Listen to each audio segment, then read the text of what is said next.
Não, vamos falar do presidente atual. Vamos falar de top term. A Lília falou que a gente está querendo falar bem do Lula hoje, mas ó, essa recepção, ontem o Lula teve na CONAI, né? Foi uma conferência de educação.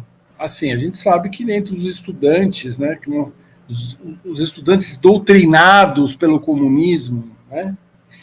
Ele foi. Ó, essa recepção aí é. Porque os caras vivem dizendo que o Lula não pode sair na rua, né? Até hoje eles falam isso, né? O Lula não pode sair na rua, não pode sair em lugar nenhum, que tu não xinga ele. Mas essa recepção aqui, vamos pôr aqui, porque foi punk, foi legal. Tá gostando do papo? Então se inscreve no canal, ativa o sininho para não perder nada e se puder, ajuda a gente fazendo um Pix. Muito obrigada!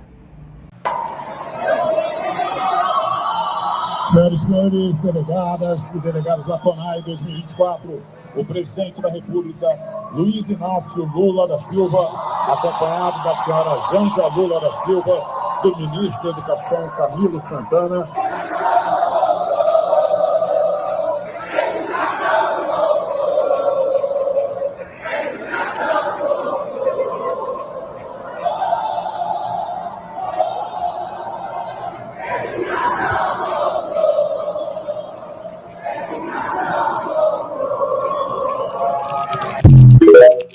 Isso porque ele não pode sair na rua, hein? Cara, a gente sabe que os estudantes, boa parte dos estudantes, estão do lado dele. Deve ter divergências, mas eu acho que também depois de tudo que o Bolsonaro ele tinha uma tara em atacar estudante e professor, né? Porque acho que o cara A ditadura militar também, né? Ele tinha uma coisa maluca, né? Que era toda hora falando.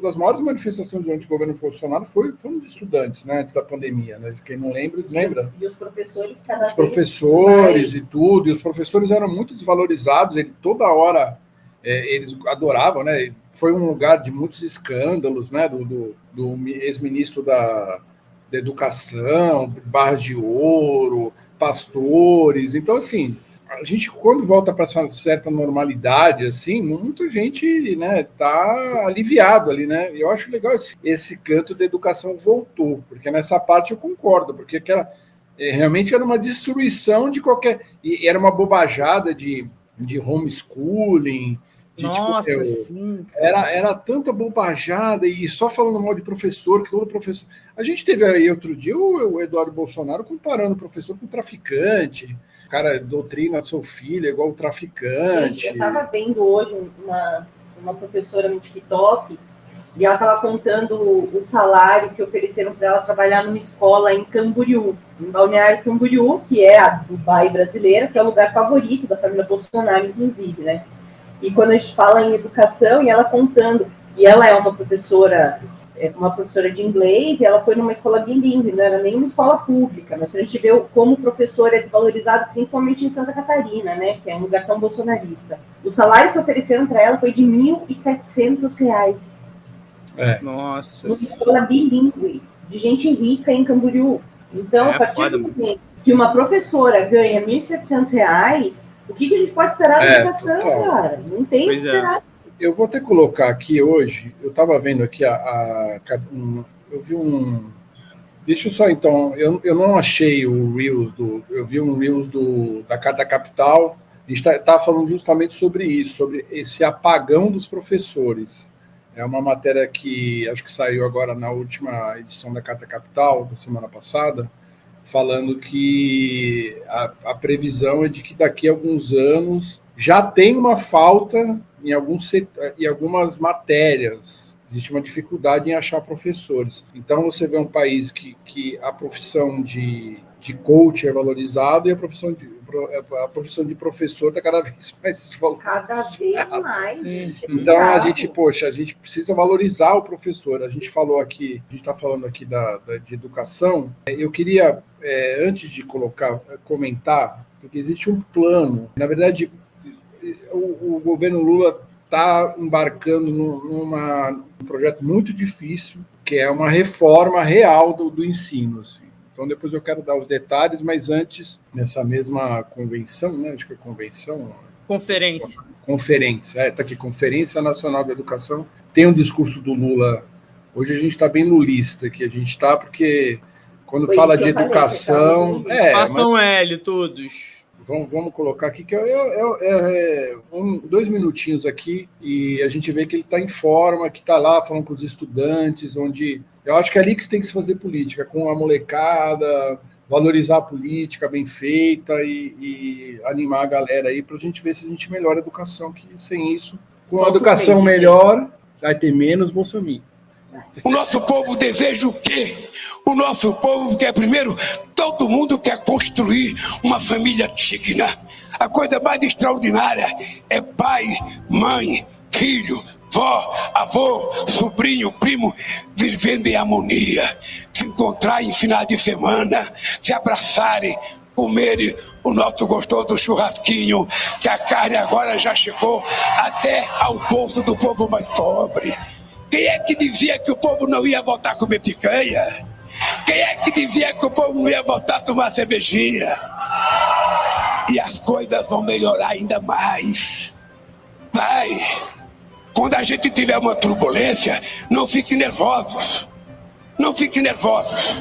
Pode ter uma outra turbulência, mas quem está no leme desse país sabe que o barco não pode virar e que nós queremos chegar vivo ao lado da outra margem, que é a conquista da cidadania plena por mulheres e homens desse país. Todo mundo quer trabalhar, quer estudar, quer ter acesso ao lazer, quer tomar café de manhã, almoçar, jantar.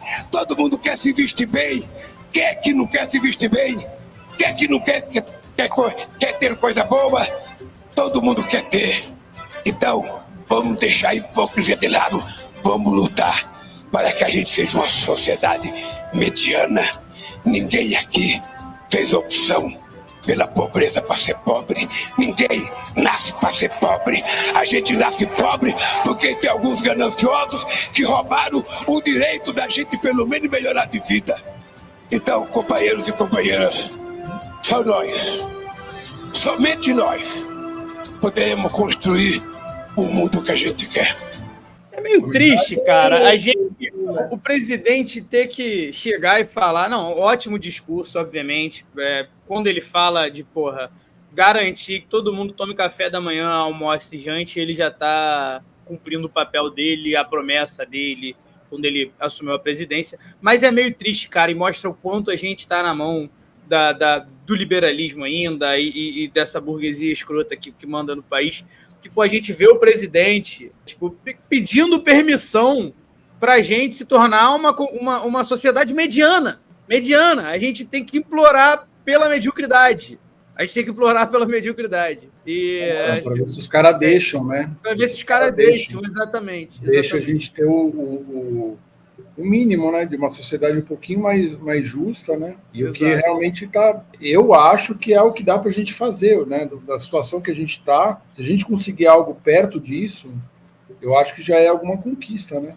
Eu acho que a gente está chegando aos poucos, inclusive. Cara, rapidinho, a gente conseguiu menor desemprego desde 2014, baixando inflação e baixando taxa de juros. São índices que geralmente, quando sobe, quando o desemprego está muito baixo, a inflação tende a subir. A gente está conseguindo baixar os três juntos, o que mostra que a gente estava tendo tantos esses índices altos, tanto o desemprego quanto a inflação e os juros, por uma escolha política do Paulo Guedes, do mercado e de toda a corja militar que estava ali durante os últimos 6 anos. Ou seja, a gente estava voltando ao mapa da fome por uma escolha política. Era uma escolha política. Quando ele fala, e ele está falando sobre isso numa conferência de educação, certo? De educação.